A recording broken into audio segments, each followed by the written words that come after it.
Bonjour, je m'appelle Mathilde, j'ai 15 ans et je regarde pas de télé-réalité. Bonjour, je m'appelle Jonathan, j'ai 18 ans et je suis plutôt contre la télé-réalité, même si je la regarde pas.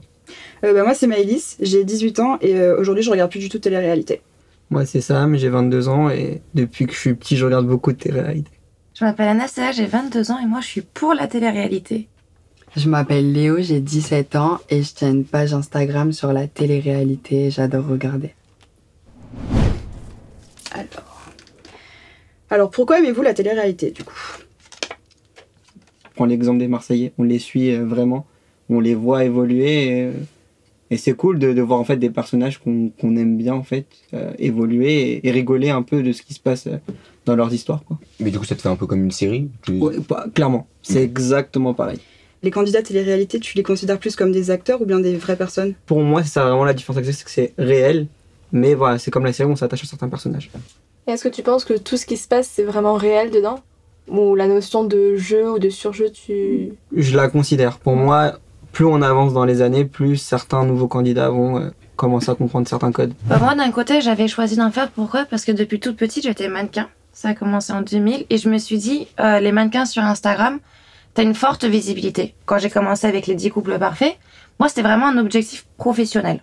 Je voulais pas faire de la télé pour faire de la télé. Par exemple, si tu veux faire un métier, comme dans la visibilité, un métier qui est visible sur Insta où t'as besoin d'influence, de notoriété, c'est un tremplin, c'est un bon point. C'est peut-être un tremplin pour la suite de ta carrière, mais ça va pas te déterminer un petit peu. Par exemple, les gens qui jouent dans les télé-réalités, après, ils peuvent pas vraiment se détacher de l'image dans laquelle ils se sont mis. Maintenant, c'est sûr que tu veux faire des études dans la politique. Ok. Et que t'es une cruche à la télé, c'est pas cohérent. Et là, ça risque de te pénaliser dans ta carrière. Tu vois ce que je veux dire ? Ça dépend. Et du coup, toi Léo, pourquoi t'aimes bien la télé-réalité ? Moi j'adore la télé-réalité, je trouve que ça divertit, c'est cool le soir après le travail, après l'école, de se poser dans son lit, de regarder les Marseillais par exemple. Moi je trouve que ça change. Ça change des trucs vachement plus belle la vie. Je trouve ça...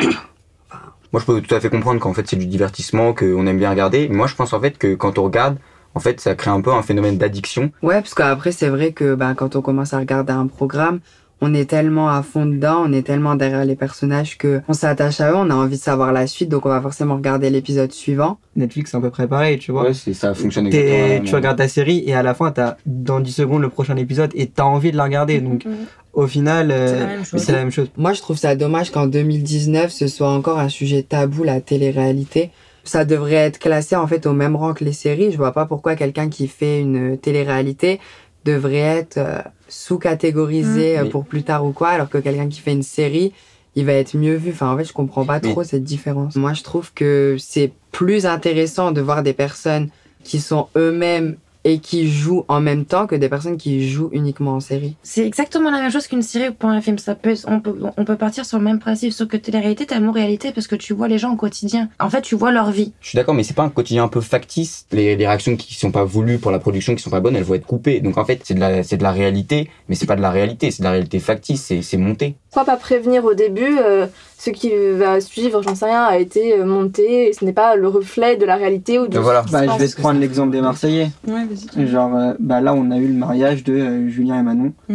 Okay. Leur mariage, il est réel, tu vois, c'est un papier, c'est un truc, tu peux pas, et ça a été filmé. Bien sûr, il y a deux, trois trucs surjoués, mais leur clash, leur couple, leur trahison, leur truc, au final, tu vois, t'es humain et tu peux pas trahir quelqu'un juste pour le trahir, pour faire du buzz, tu vois. Mais après, moi, j'aurais tendance à penser que justement, en fait, pas pour faire le buzz, mais que c'est le jeu, c'est s'y prendre part au jeu de la télé-réalité, c'est aussi trahison, je sais pas quoi, complot. Enfin, si tout est bien, tout est stable, il y a pas d'histoire, etc., et ça va intéresser qui ?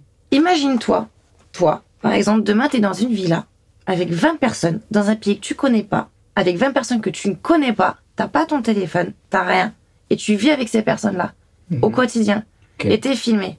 Automatiquement, tu peux pas avoir des bonnes affinités avec tout le monde, mais faut pas penser que un candidat est un acteur. Un candidat, il va être vrai.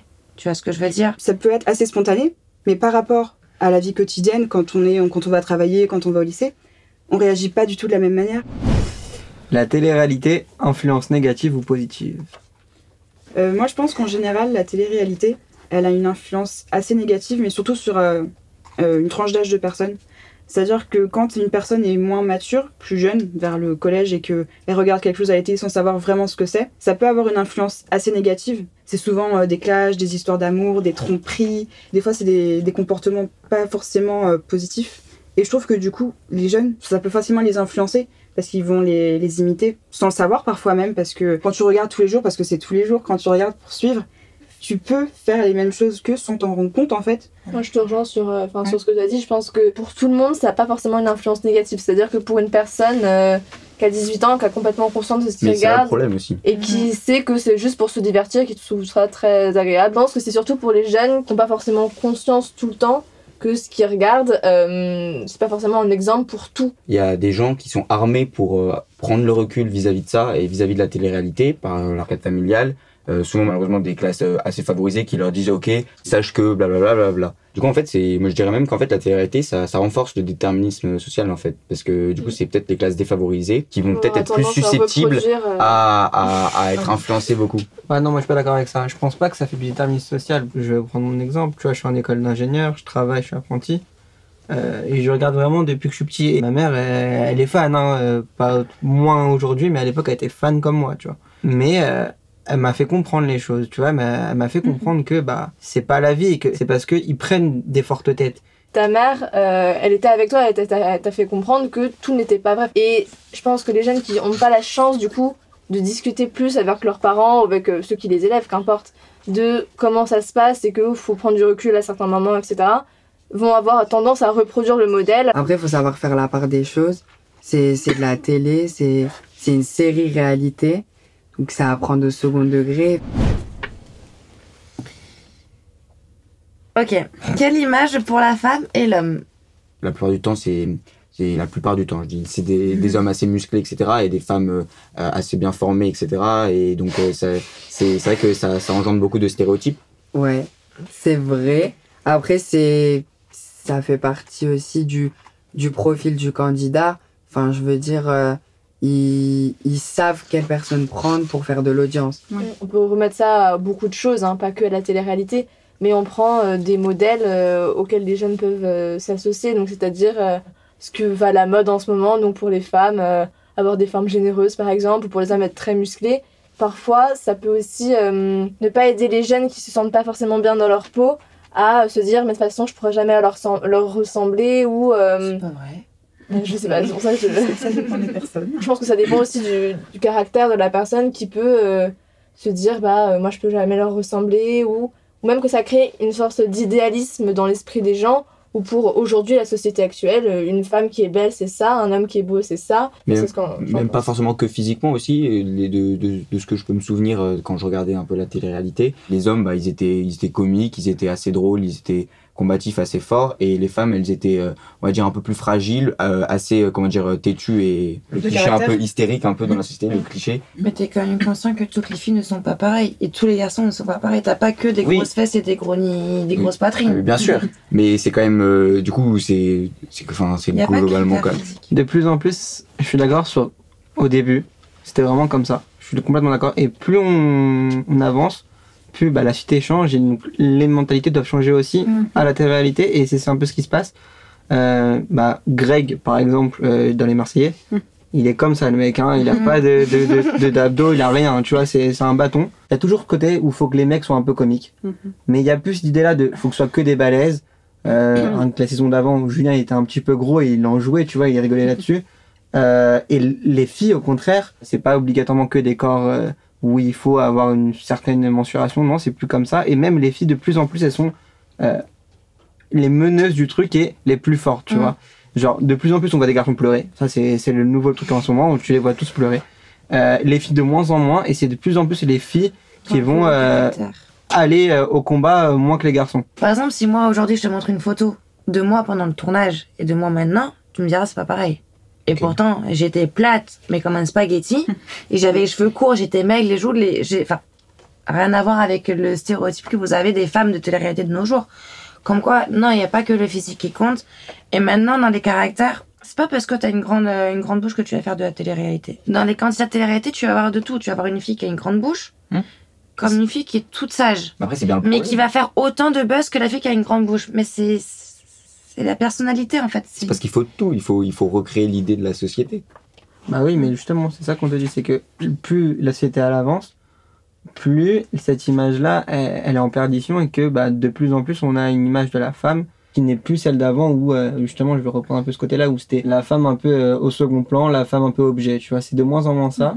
Et au contraire, justement, on montre ce côté-là des femmes entrepreneuses, même dans la télé-réalité, tu vois.